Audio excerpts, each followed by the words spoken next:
In the previous video, we began our consideration of Paul's discussion on the Lord's Supper by noticing how the Corinthians had lost their way as far as the remembrance of the Lord Jesus was concerned. So in verses 17 to 19, we saw that there were schisms or divisions when they came together to break bread.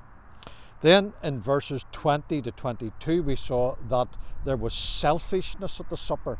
Each believer was actually eating his own supper, overindulging on the one part and having their poor brethren without anything to eat on the other part.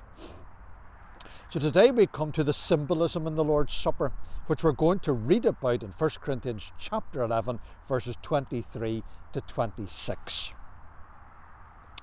For I have received of the Lord that which also I delivered unto you, that the Lord Jesus, the same night in which he was betrayed, took bread.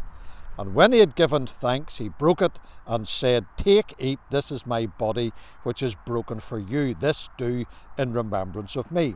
After the same manner also he took the cup when he had supped, saying, This cup is the New Testament in my blood. This do ye as oft as ye drink it in remembrance of me. For as often as ye eat this bread and drink this cup, ye do show the Lord's death till he come. So I think that it is really worthwhile restating the point that we finished with in the last video. The Lord's Supper is not about us, it is about him. In these verses we read that he was betrayed, verse 23, that he gave thanks, verse 24. He said, This is my body, also in verse 24. This do in remembrance of me, verse 24.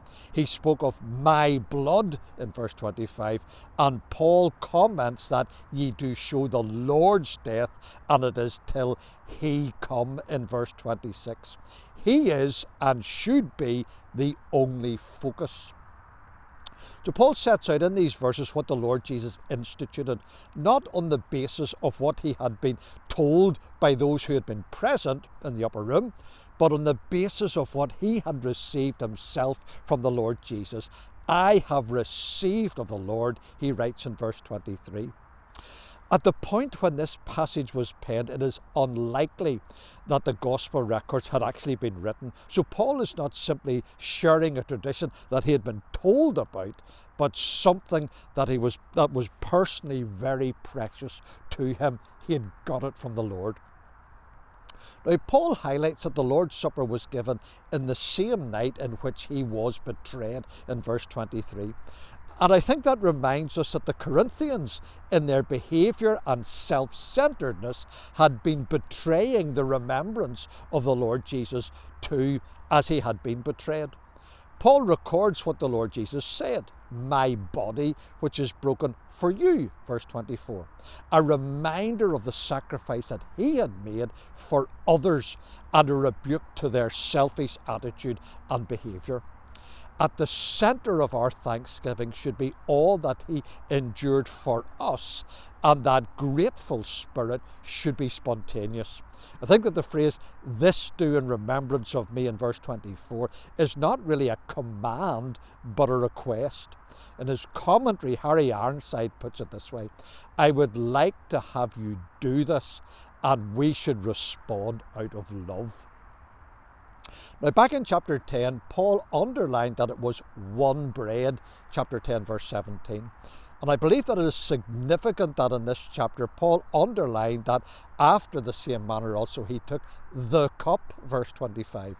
It was one cup. The Corinthians were fractured and divided. Paul reminds them that the form of the Lord's Supper was to demonstrate unitedness, their sharing with each other as they shared in the same Christ. And we do well to maintain that symbolism in our self-centered society. So let me comment then lastly on the words, as often as ye eat this bread and drink this cup in verse 26. How often is often? When I think of often, there are two things that I think about. One is positive and one is negative. The first is I think about frequently, and the second is not constantly. Now, to do a thing daily is constantly. To do it annually, it is infrequently. And that leaves us with either weekly or monthly, which are the two other time cycles that God put into his creation at the beginning. So whenever we turn to the book of Acts, we read these words: upon the first day of the week, when the disciples came together to break bread. Acts chapter 20, verse 7. So I think that this suggests an answer to our question. Surely, as those who have benefited so greatly from it, we should want to regularly show or proclaim or publicize the Lord's death until he come in verse 26, rather than do it in an intermittent or irregular fashion.